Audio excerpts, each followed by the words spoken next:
So now we are interested to learn more about a use case or a case study of actually applying RAIDLOG and any successes you had. Would you mind sharing an example with us on the success of the utilization of RAIDLOG in a project? Sure, I can share some of the feedback from our users. We have some users. They say that they save as much as a couple hours a week using RAIDLog. And you think, well, isn't RAIDLog more work? Well, yeah, it kind of is, but reduces a lot of the pain and risk. But what it also is um, in this particular case, this team loves to use RAIDLog to manage their meeting minutes. And this goes back to my mentor who taught me about RAID logs. And she managed these really big, complex M&A projects in New York City. And I would ask her, learn a lot from her, and I would ask her questions. And I said, well, how do you manage and do the meeting minutes for these big meetings? And she says, oh, I don't do meeting minutes. And I thought, are you crazy? Are you kidding me? How do you not do meeting minutes? These are executives. It's very contentious. It's very high stakes. And she said, well, think about it. What are the most important things that come out of meetings? Action items. Okay. Decisions are made. Okay. Decisions. We're identifying or responding to risk, or we're identifying and responding to issues. She says, what else is there? It's a RAID log. And the downside of the meeting minutes that we've always taken, whether you're writing a document, you're typing it up, you're putting in an email, or even if you're using an AI to do it, that's still not the best way, because what happens to all those meeting minutes? They go out and they go out into all the inboxes, and they go into the bottom of Outlook, and nobody sees them again. Or they go on a SharePoint site. Nobody ever reads them. How many people really sit and comb through meeting minutes on a regular basis? I mean, we're already busy as it is.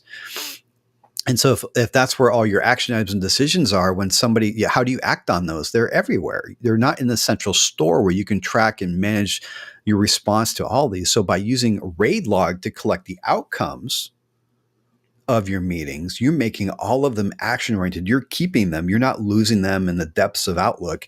You're keeping them, making them alive, because you never want to, I've been there. You have a meeting, you have a long discussion, you come up with action items, maybe you make some key decisions, and then you get on with your day, that everybody gets on with their day. And a week or two later, you all come back together and think, did we decide something on this? What did we decide? I don't remember. What did we decide? And so you've just wasted all that time. So using a RAID log keeps you action oriented. So that's one way. Specifically, if you want a horror story, I can give you one where RAIDLog helped me recover a broken project, in that I had taken over a PMO, and I got a phone call on a Friday and from my executive about a project. And if you've been in project management in any capacity, you know that when your boss calls you about a project on a Friday afternoon, it's never a good call. And the situation was that we had a project in my new PMO, and that had gone so far off track, the customer was threatening to cancel the project. And when you run the PMO, you now own the project. So I went out to the customer site on Monday, and the customer was absolutely irate. And so I said, okay, what were the problems? And they ran through all the problems, and it sounded really bad. And everything that they raised, it would sound like a legitimate problem. And then I looked at my team and said, what about you? Did you have problems? Oh my gosh, we had problems. The customer didn't help us with any of these things. And so both our team and their team were very upset. Nothing was working right. And I said, okay, can you show me your RAID log? And they didn't have one. And so I said, well, that's okay. Let's start one now. And I flipped open my laptop. I put it on a projector. I said, let's start at the top. And so we got every one of the issues from the customer side first, and we worked together to document them correctly and make sure we had a clear understanding. Then I went through the same exercise with our team and documented all of the issues that we had seen that prevented us from successfully delivering the contract. And then when we got them all out, we started to notice that a lot of the problems were dependencies between the two. Our team were expecting the customer to deliver certain things because that's the way it was in the statement of work. But the customer didn't understand really what those deliverables were, those dependencies. And so they were not providing those back to our team. And so this whole discussion kept going around where our team said, we can't do anything because you haven't given us what we need. And they're saying, why aren't you doing the things that gave you what I thought you needed?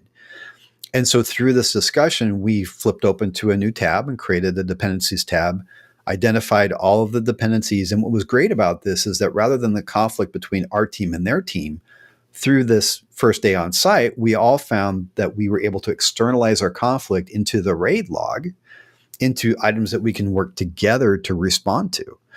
And after a while, we were able to get through all of that, develop an action plan. And so through that whole week, we worked our action plan through the RAID log because it was easy for all of us to access. It was easy for all of us to understand, even those of us that were not career project leaders. And within the week, they had retracted their threat to cancel the project. And within a couple months, we'd actually gotten the project back on track and successfully delivered it.